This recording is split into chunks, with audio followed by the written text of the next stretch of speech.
Good morning and welcome to this week's edition of Tourismus Namibia. As always, we bring you a whole lot of news about the country in terms of topics and then obviously destinations where we give you a couple of ideas. And then at the end today, we've got as far as I'm concerned, quite interesting to the point subject. My name is Frank Steffen. I'm the editor of Allgemeine Zeitung and responsible for the Tourismus Namibia section as well. So welcome this morning, and hopefully you have an enjoyable show together with us. Up next, we first look at topics.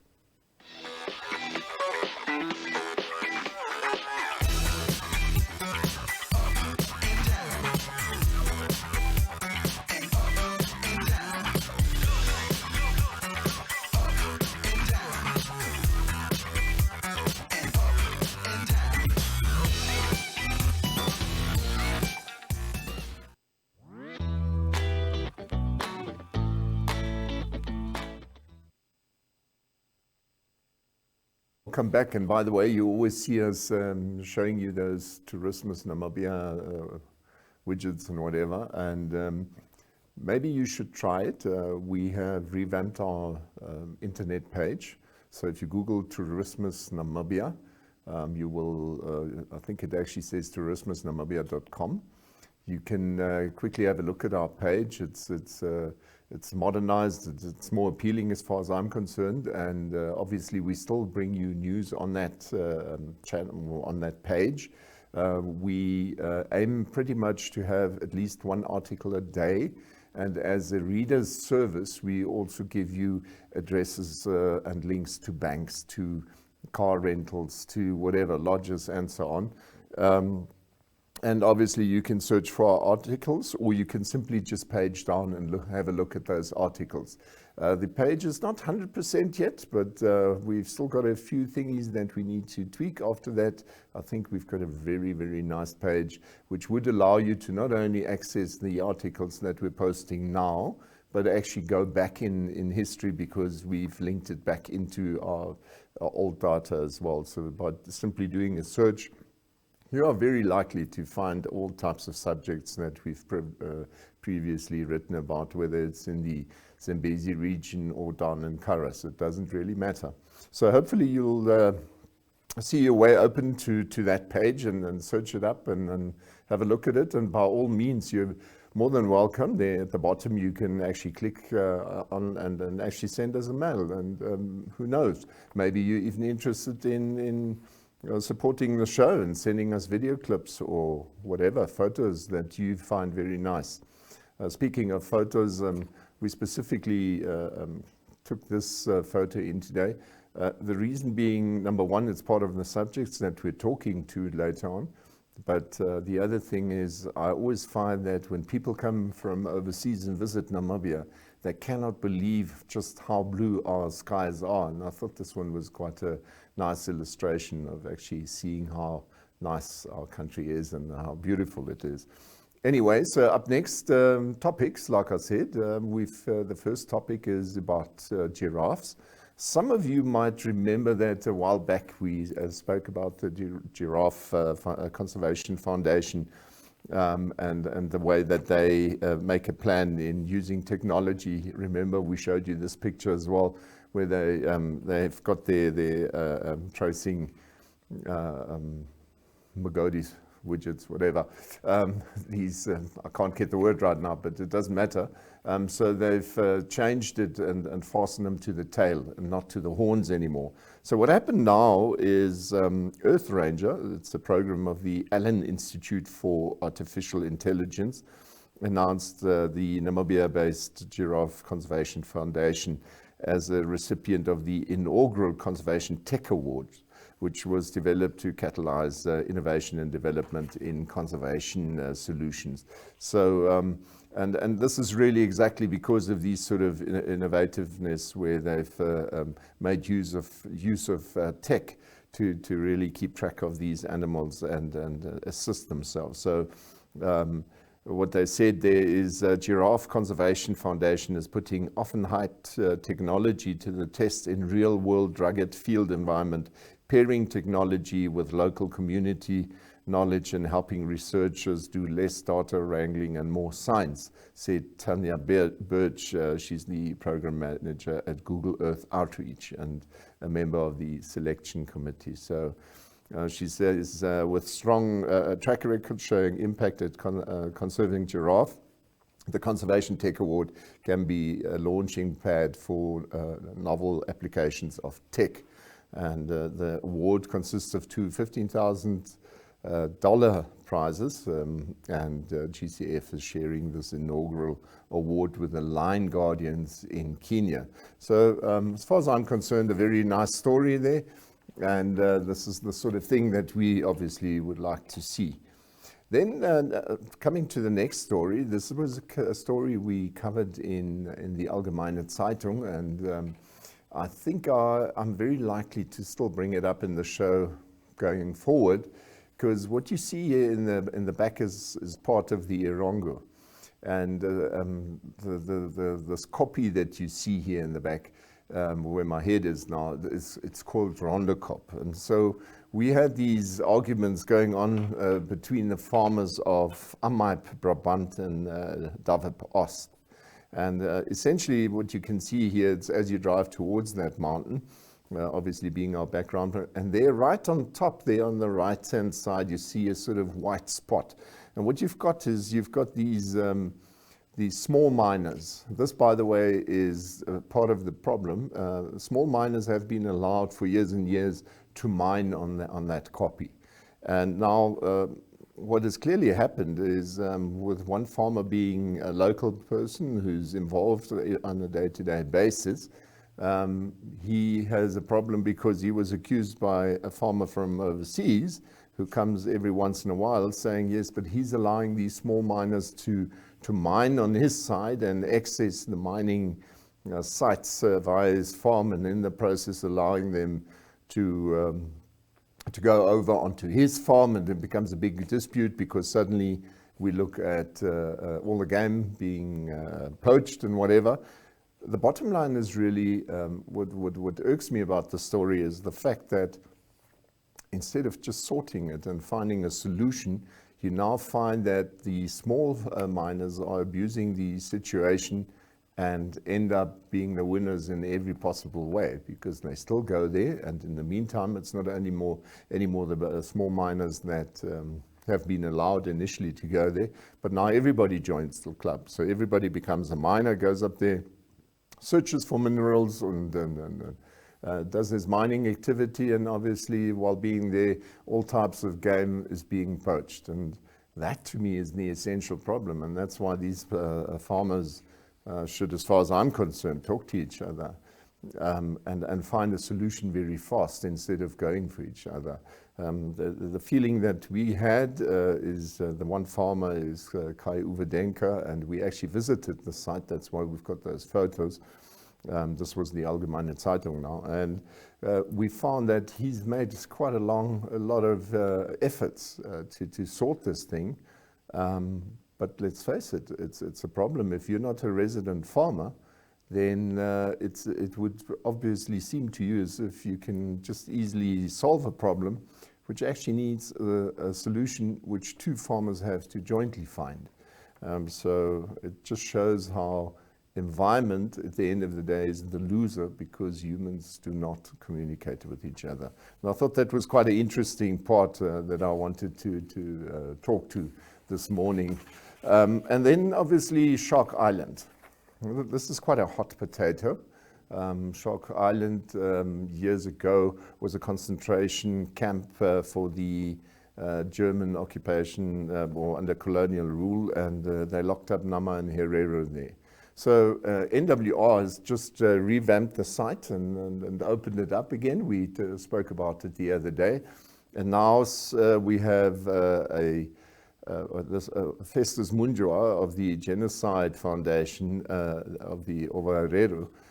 He says, no, you can't take tourists there. This is like a cemetery to us. This is part of our culture, and you're not honoring the site properly. Now, I wouldn't agree with that. To me, that is, I wouldn't say nonsense. I've got total respect for the man who wants to honor his people.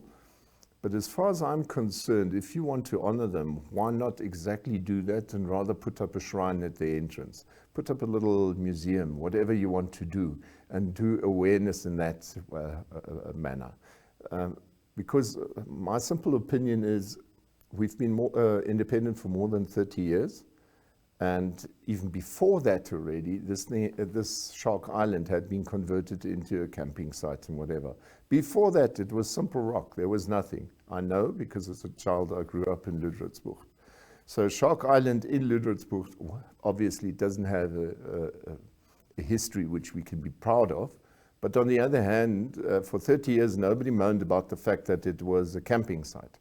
So honoring, I'm quite sure there could be a compromise found in this regard, because I'm very sure that those people who would go there and camp there, if there was a museum in front explaining the history, you would probably honor those people more, the people that have died there or were camped in, or put in the concentration camps.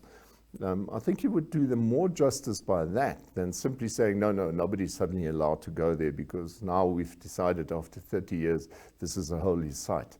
I mean, then we must decide how many holy sites do we have in this country, and do we really not want tourists to access those special sites that we have, especially if they have a history and we can tell people more about that place.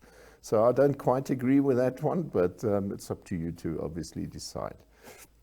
Then up next, there's something that I found very interesting. As part of the COP26 conference in Glasgow this week, in Namibia, we found that the Hans Seidel Foundation and the Desert Research Foundation, supported by EU funds, have for a while now looked at sustainable forest management. And this is obviously all the result of, you will remember, we spoke about it on this program repeatedly, when 2 years ago it got totally out of hand, and these logs still date back to that time when the Chinese were logging big time, and it was an illegal procedure often where we found that corruption once again allowed people to abuse the system. And by the time they got to stand still, something like 18 months later, if we look at the results, 17% of these of our wood had disappeared up in the Kavango regions, now, Kavango and Zambezi. Now you must remember, we only have these sort of, well, if we look at forestry, we really only have these woods up there in the Kavango region and Zambezi region. Rosewoods and some of these trees were more than 100 years old, and they were cut down and sold cheaply to China, where then they suddenly accumulate value. And so this whole thing has been bad. And so I find it, especially now with COP26, I find it a nice initiative by the EU, like I said, supported by these two other organizations, where Namibian parliamentarians are now being made aware of exactly how a sustainable forestry management program should and could be introduced, and what their role is as the lawmakers to ensure that we don't have that problem. Now, just to give you an indication, this is on our side, but in Zambia, they just had 47 trucks which were impounded this week. Actually, even before this week, it started on the 22nd of October and went on to the 27th. Some of those trucks were on their way to the Walfish Bay Harbor, and some of them were actually on their way to Zimbabwe and probably onwards to South Africa. But so we've always been moaning about these ongoing log transports. Always, sometimes some suspicions were raised that those might be logs from Namibia once again. Now it turns out, no, they are in fact from Zambia, and even then they are illegal. So I think Namibia's got a role to play there in policing that part as well. Simply to make money and accept that whatever comes from somewhere else, it's still a natural resource, it's still an African resource, and we should all join our hands and try and look after those sort of resources, not only for Namibia, but our neighbors as well. And obviously vice versa. So yeah, I thought that was quite interesting that they start getting into gear and making sure that we don't have another disaster. Because you can imagine if in 18 months we were able to lose 17% of our timber stock, then just imagine what 5 years would have done. Anyway, so those are our topics for this week. Up next, we've got destinations.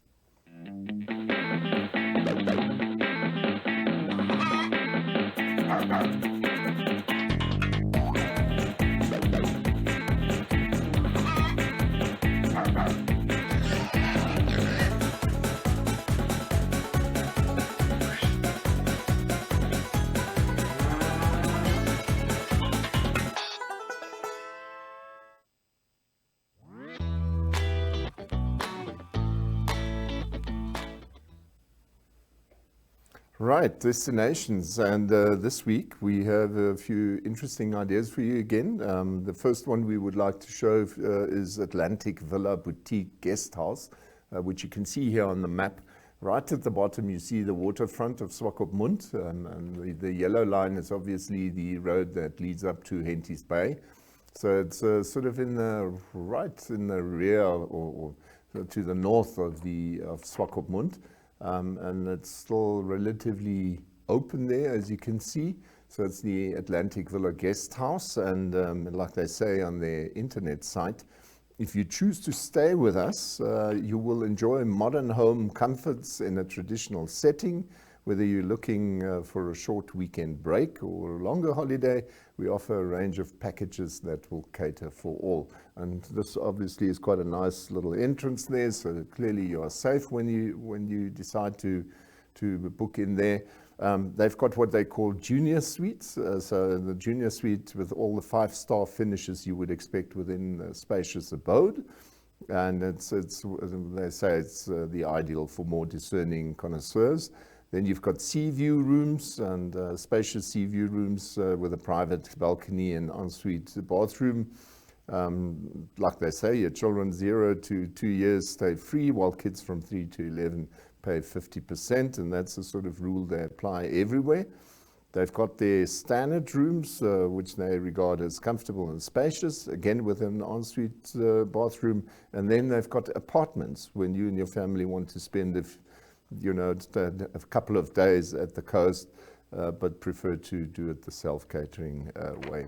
Anyway, so we've got a couple of videos for you, well, actually one video, which was made available to us.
Morning, welcome to Atlantic Villa Guesthouse. My name is Simon. Let me just briefly about our check-in time and our check-out time. Our check-in time starts from 2 o'clock afternoon PM, and our check-out time is from 10 o'clock AM. And we serve lunch, dinner, and breakfast. And all our rates include breakfast only. Our lunch is from 11 o'clock until 12 o'clock. And our dinner is from 6 to 8. We have a bar lounge upstairs. It's open from 2 o'clock until 8 o'clock. We can also offer around at least 8:30 at least. This is the reception. We have some, as you can see, we have the chairs over there, lounge there. We have some TVs for the news, and the TVs for some activities if you like to do some activities. And as you can see here, this is the brooches. Some brooches for activities and some restaurants as well.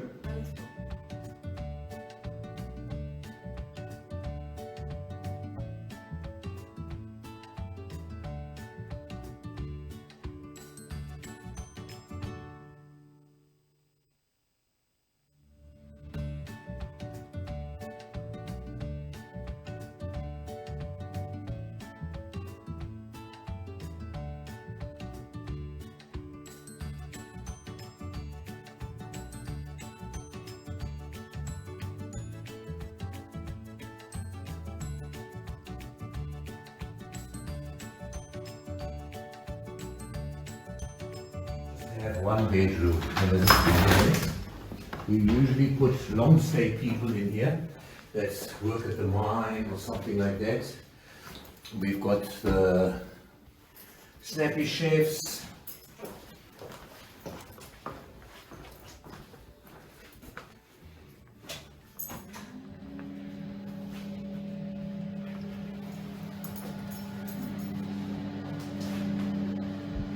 That we use for weddings, birthdays, conferences. So what we are busy doing, we had these partitions in, but now we're putting in glass. This was a tent, so we closed it because, and now it's getting closed further because, you know, the heat and the cold and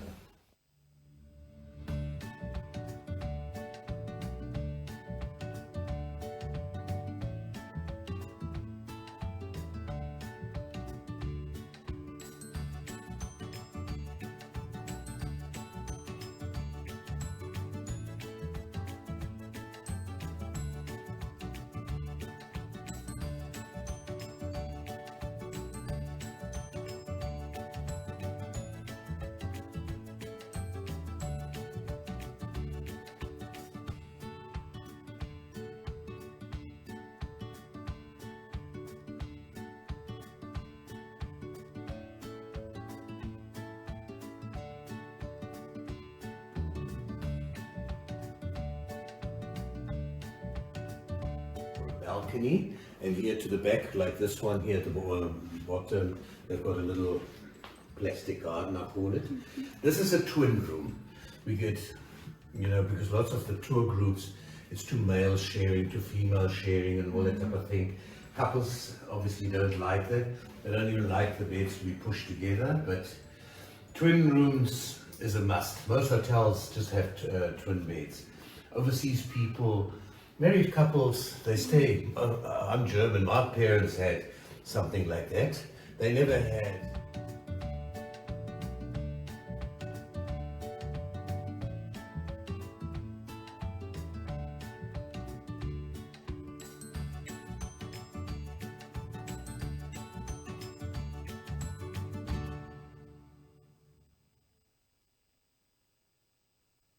Atlantic Villa Boutique Guesthouse, and for me that was quite an interesting contribution.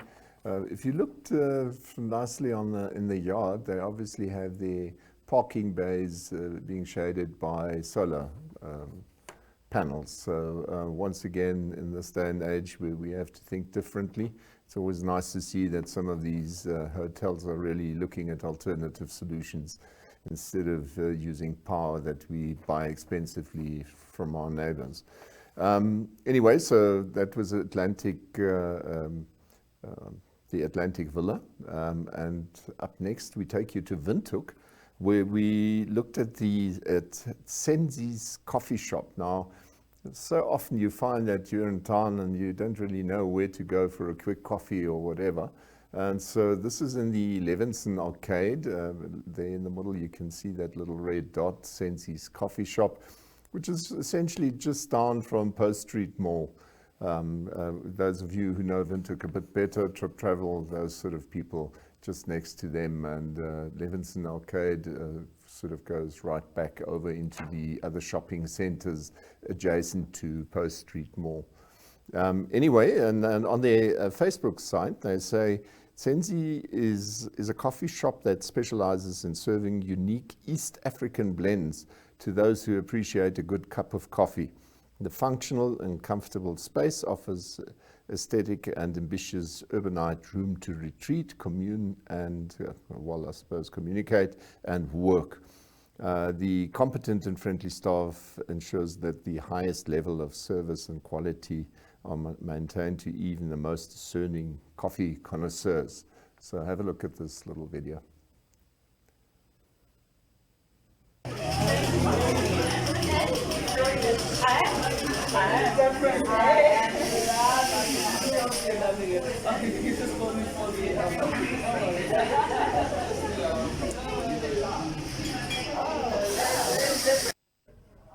Hi, my name is Zenzi. I am the owner of Zenzi's Coffee Shop.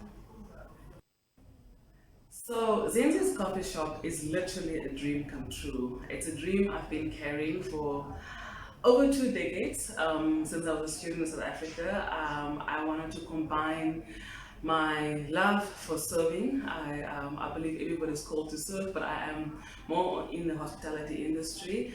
So I wanted to combine my love for serving with whatever it is I like. Back then, it was going to be a bar, because as a student, I used to frequent quite a bit of bars in South Africa.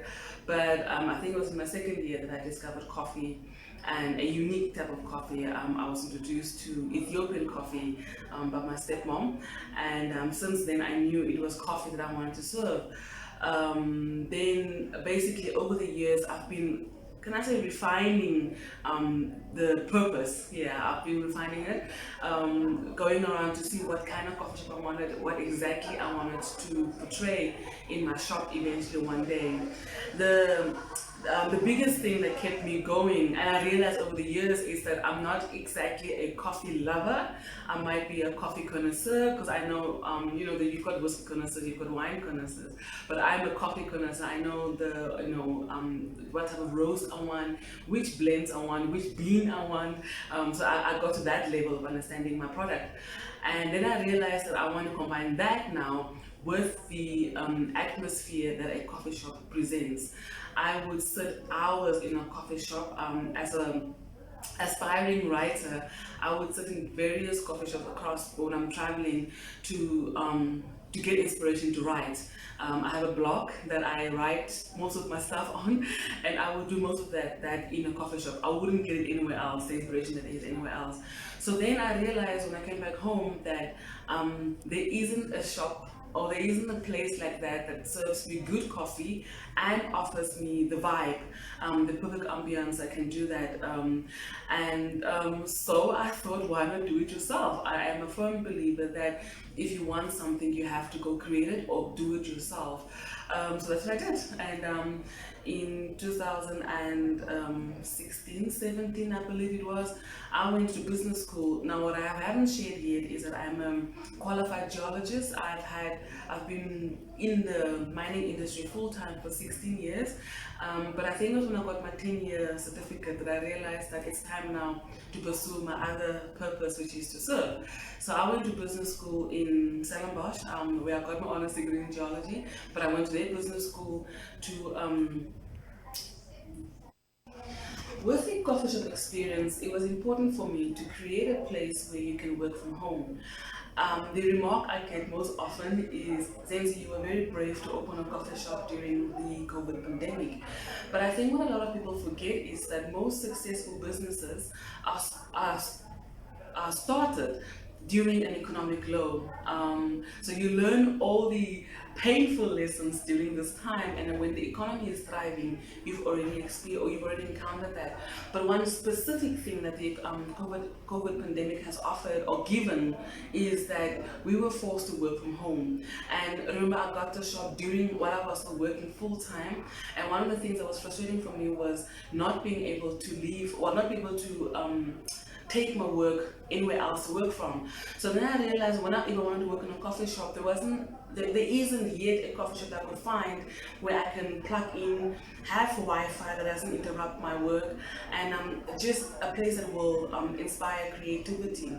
Now, one of the things I learned at business school is how you can inspire creativity. And that usually is because of the ambiance environment. What you will find in my shop is an area called the Coffers area. Coffers, we combine the word of coffee shop and office, and it's a place where you can just plug in and play. So you can bring your USB, you can charge your phone, you can charge your laptop, pretty much anything. My shop has a lot of those in the circumference, or all over the shop. You'll find a place where you can plug and play, or plug and charge your phone, or whatever device you're working from. What you'll also find is very soft, intentional, soft instrumental music playing in the background, whether it's worship music, whether it is African jazz, but just very soft music in the background that will want you to keep staying here. Also, very particular also was the type of chairs that I wanted to offer my customers. My designer called it plush luxury, because you don't want to sit in a hard chair. You want to sit in a chair that you are comfortable in, and that will make you stay here. Now, during the process of creating the shop, I was very particular about the type of bean that I was going to serve. And so I teamed up with the guys from Two Beards Roastery in Swakopmund, and I said to them, I wanted a coffee that will convert most Namibians to drinking grinded bean coffee. And then I said, I don't want something that's too sharp on the tongue, but something that's quite soft. So we went into a design process, can I call it that, where they started blending various types of Robusta coffee beans with Arabica. So what happened then was that they took a Brazilian bean which has an acidity to it, and then because I have a love for East African coffee, we were then playing with the various East African coffee beans. And then the bean I'm currently serving right now is an exclusive blend of Brazilian coffee beans with I think this one is Uganda. And so what you find is a very perfect mix of acidity with a soft chocolatey finish. That's my cup profile. and that's what you offer. So we also offer light meals, and we change our menu weekly and daily if needs be. So we don't have a fixed menu per se, and there's a reason behind that as well. And that's really just I want people to wonder, what is my next meal going to be about? And because I worked in the CBD of Windhoek, where my shop is located, it was important for me that I offer a meal that somebody can sit down, very nutritious meal, sit down and be able to go back to the office with after an hour or so, if needs be. Yeah, that's it. I suppose we've all learned something or a bit more about coffee. But anyway, that was Zenzi's coffee shop. Most people remember that it has a long tradition in that place. There was always a coffee shop, so it's nice to see it's back again, because we need to just reliven our city centre a bit more. As far as I'm concerned, our Windhoek Town Council would be well advised to maybe get involved and just spruce up the centre of town so that people have more reason to go back into town. But anyway, that's on another subject. Up next, we've got To The Point. If you're feeling how I'm feeling and you know I won't stop, all we gotta do is take our love to the top. If I got it and you want it and you'll never let it drop, all we gotta do is take our love to the top. I will ride for you, baby, even die for you. When I'm loving you, but my heart don't stop.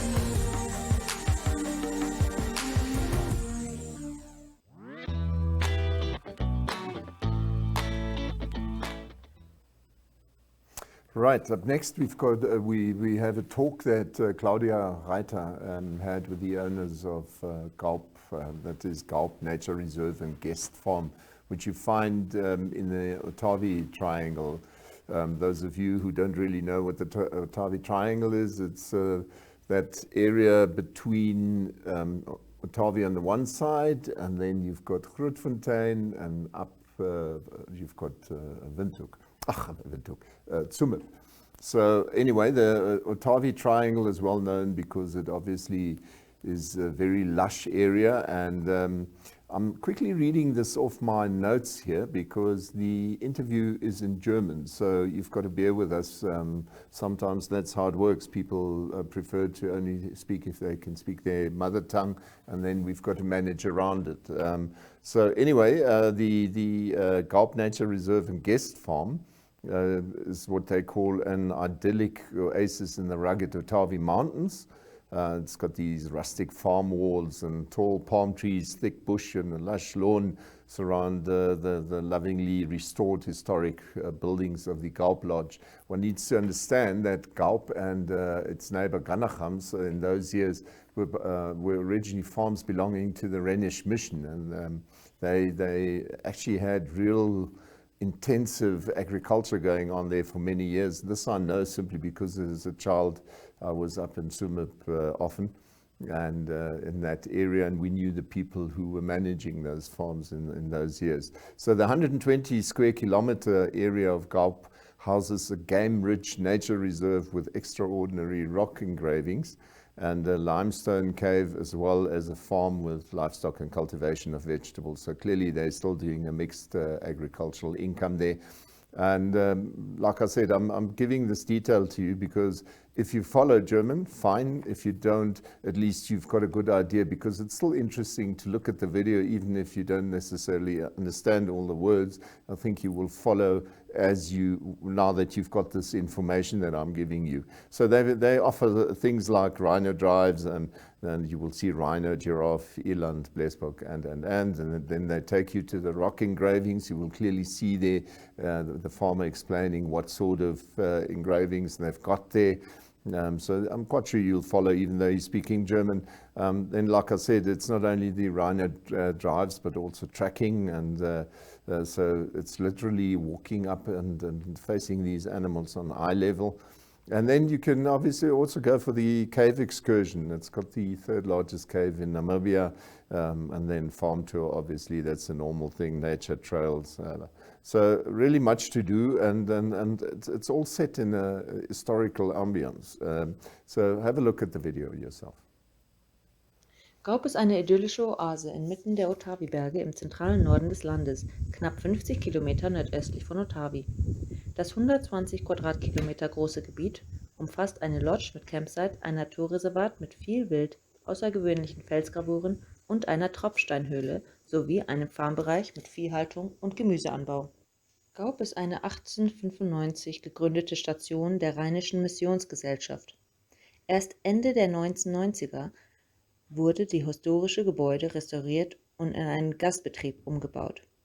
Noch heute spürt man hier das Ambiente der Pionierzeit. Im April 2016 wurde Ghaub Partner von Waterberg Wilderness und Ontokaramba Lodge. Im Wildgebiet wurden neue Breitmaulnashörner, Giraffen und etliche Tierarten ausgesetzt. Die Lodge bietet 12 geräumige Doppelzimmer mit Bad, Lounge und Terrasse.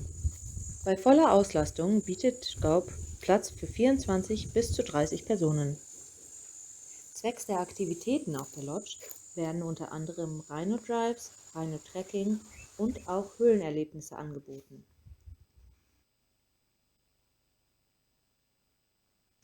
Auch für Ghaub waren die notwendigen Maßnahmen gegen Covid-19 ein schwerer Schlag. Die meisten der Mitarbeiter konnten nicht gehalten werden. Das Personal musste also von 40 Mitarbeitern auf 23 geschrumpft werden.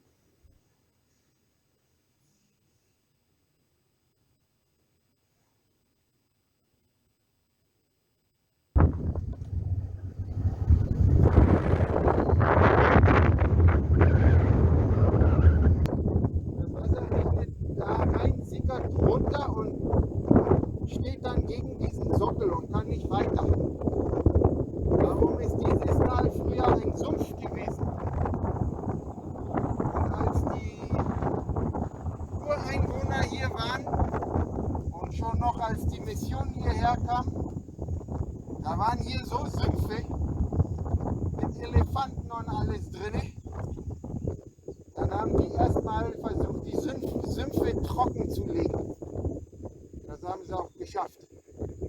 Aber hier weiter runter, der nächste Hügel, da ist der Friedhof von der Mission. Da sind sicher so 120, 140 Gräber.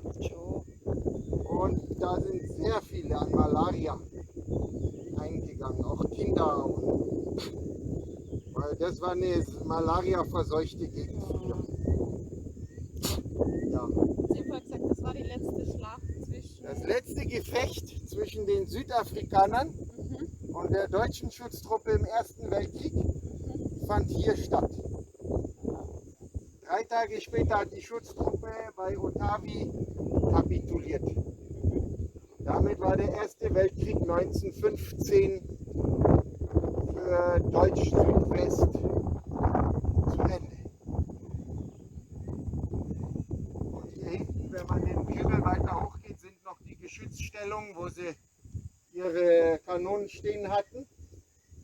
Aber die sind gar nicht dazu gekommen, die Kanonen abzufeuern, weil der Kommandeur der Schutztruppe hier hat zwar alles richtig herrichten lassen, schon Tage vorher mit Kanonen und Maschinengewehren, und hier war auch eine Heliografenstation eingerichtet. Und dann haben sie aber Siesta gemacht, an dem Tag, wo die Südafrikaner angerückt wurden. Sie wurden überrascht, während sie hier unter den Bäumen alle geschlafen haben, 300 Mann der Schutztruppe, und sind in heilloser Flucht davongerannt. Und die hatten aber auch keine Lust mehr. Diese 300 Leute hier, das waren hauptsächlich Farmer, die mit eingezogen wurden, und die wollten nach Hause. Die haben schon da gesehen, dass das keinen Sinn mehr macht. Die Abteilung, die ganzen Waffen im Otjikoto-See versenkt schon, die sie hier nicht hatten. Die anderen Waffen wurden alle da in dieses Loch, in diesen See geschmissen, damit das nicht in die Hände der Südafrikaner fällt. Weil man wusste natürlich, dass in Ostafrika die Schutztruppe noch kämpft. Und man hatte Angst, dass diese Waffen dann da gegen eigene Truppen wieder eingesetzt werden. Und der Leto Vorbeck, der ja der Kommandeur der Truppen in Ostafrika war, hat ja bis zum Ende des Ersten Weltkriegs durchgehalten. Und dem hat man dann den Brief überhändigt, Deutschland hat kapituliert, er müsse jetzt auch aufhören. Und dann hat er auch aufgehört. Aber er war unbesiegt. Hier im Gelände sind tiefe, tiefe Löcher, wo die Ureinwohner Elefanten gefangen haben. Die haben Fallgruben gegraben mit spitze Pfähle drinnen, oben abgedeckt. Dann haben sie die Elefanten da reingetrieben. Das berichtet Missionar Fedder, der hier angefangen hat. Fedder ist eine ganz bekannte Figur in der namibischen Geschichte. Der berichtet, dass die hier noch Elefanten gefangen haben, wo die Missionare schon hier waren. Und für was? Mampf, mampf, mampf. Der Elefant schmeckt lecker, so auf dem Grill. Ja. Also Ghaub ist ein alter Siedlungsplatz, und die Mission hat versucht, hier ein Refugium zu schaffen für die Buschleute und die Bergdammerer, die hier in dieser Gegend ansässig waren. Aber die Buschleute und die Bergdammerer, die waren nicht so schnell sesshaft zu machen. Immer wenn sie gesehen haben, da hinten oder da regnet es, waren die alle weg. Dann saßen die Missionare plötzlich hier, hatten 3, 4 Alte noch, und die ganzen, die laufen konnten, waren weggezogen, über Nacht, ohne ein Wort zu sagen, weil irgendwo hat es geregnet, dann sind sie alle dahin. So, das war der Anfang hier. Ja, hier hat Fedder angefangen, die Buschmann-Sprache zu übersetzen und die Bibel für die zu schreiben. Um die Sümpfe trocken zu legen. Und eine beliebte Methode, um das zu machen, man pflanzt Eukalyptusbäume, die eigentlich ja aus Australien stammen. Aber der Eukalyptus hat keine Poren, die sich schließen können, und der ist eine Wasserverdampfungsmaschine. und der hat einen wahnsinnigen Wasserverbrauch. Ein Baum wie dieser, man geht davon aus, dass der am Tag so um die 20.000 Liter Wasser verdunstet.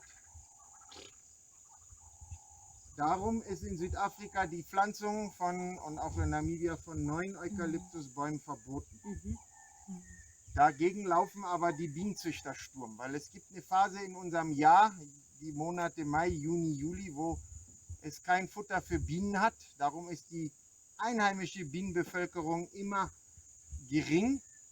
Aber seit es Eukalyptusbäume in Südafrika hat, hat man 4-mal so viele Bienen. Weil nur die blühen dann und die geben einen wahnsinnig guten Honig. So, jetzt ist man gesagt, alle Bäume, die noch stehen, dürfen stehen bleiben, neue soll man nicht mehr pflanzen. Aber mit diesen Eukalypten haben sie versucht, nicht nur versucht, die haben die Sümpfe trockengelegt. Dazu kommt, dass die sehr gutes Bauholz liefern. Und das hat man in den Minen gebraucht. Hier auf Ghaub hat man die Tambuti-Bäume geschlagen. Das ist ein einheimischer Baum. Und die Ghauber Farm, man sieht ganz viele Stumpen, das ist ein alter Tambuti-Stumpen.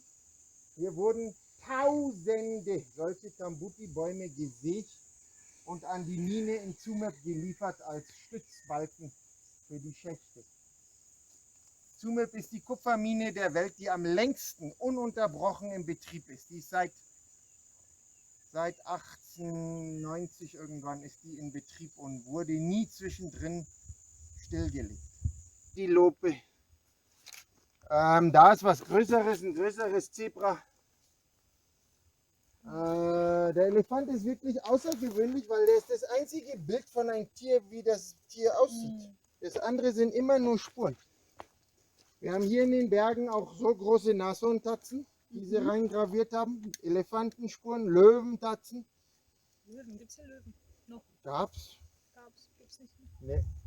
Jetzt habt ihr noch Dann Leoparden. haben wir oder? eine Menschenspur, wo ein Menschenfuß ist, eingraviert.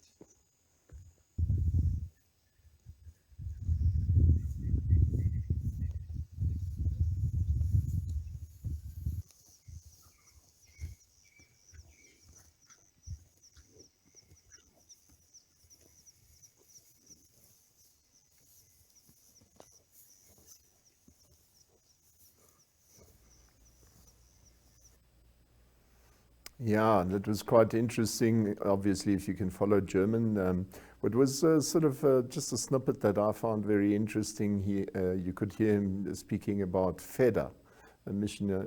He was a very well-known missionary in this country. The man he's speaking of is Heinrich Feder, and Heinrich Feder was well known, and he mentions it there. He was the first to write down the Sun language, and he was also the first to actually translate the Bible into Sun language so that people could have their own access to these Bibles. It was quite interesting. He explained there that people like Feder and all these other Rhenish missionaries always had a problem because they had quite a number of Damras people and Sun Bushmen now who had settled at Ghaub, but then as soon as the rain came, overnight they were all gone. And so they always had a problem as missionaries to find these people again and continue where that last sort of left off. So that was quite interesting. And then he had a bit of history of the farm itself, where he explained that they, in those years, planted eucalyptus trees to literally dry out the soil because it was a marshy area. He's now talking of something like 100 odd years back. So that I found quite interesting as well. So anyways, so yeah, it's obviously in German, but I still hoped you were able to follow some of those interesting talks he had there. Anyway, that brings us to the end of this show today. I hope you enjoyed it and found it interesting, and hope to see you back here, same place, same time next week on the next Sunday. Until then, remain healthy and remain well. Enjoy the rest of your Sunday.